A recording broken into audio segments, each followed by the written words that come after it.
ওই তো আসছে আসছে।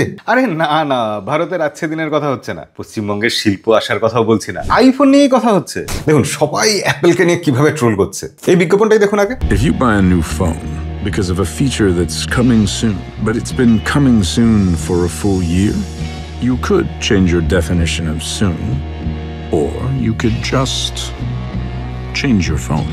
সত্যি তো, আইফোনে কবে থেকে প্রমিস করা হচ্ছে যে ফিচার আসবে, কখনো অ্যাপেল নিজেই বলছে এআই ফিচার আসবে, আসতেই চলেছে, অ্যানাউন্স হয়ে গেছে। কখনো আমরা কল্পনা করছি যে আইফোন, ফোল্ডিং আইফোন আসবে, খুব শিগগিরই আসবে। এবার এর ফলাফলটা কি? সাধারণ মানুষ প্রথমে ট্রোল করতো, তারপর স্যামসাং ট্রোল করা শুরু করলো, এখন গুগল তাদের পিক্সেল ফোন আনছে, সেখানেও অ্যাপেলকে ট্রোল করছে। এটা ঘটনা যদি 4 বছর ধরে কোনো কোম্পানি প্রমিস করে বসে থাকে যে হ্যাঁ আমাদের ফোল্ডিং ফোন আসবে, অথবা আমাদের এত ভালো অ্যাপেল ইন্টেলিজেন্স আসবে যেটা মার্কেট কাঁপিয়ে দেবে, কিন্তু সেটা কবে আসবে বলাটা খুবই অনিশ্চিত। অতএব আমরা এই সিদ্ধান্তে কি পৌঁছাতে পারি যে অ্যাপেল বা আইফোন তার গরিমা হারিয়ে ফেলছে?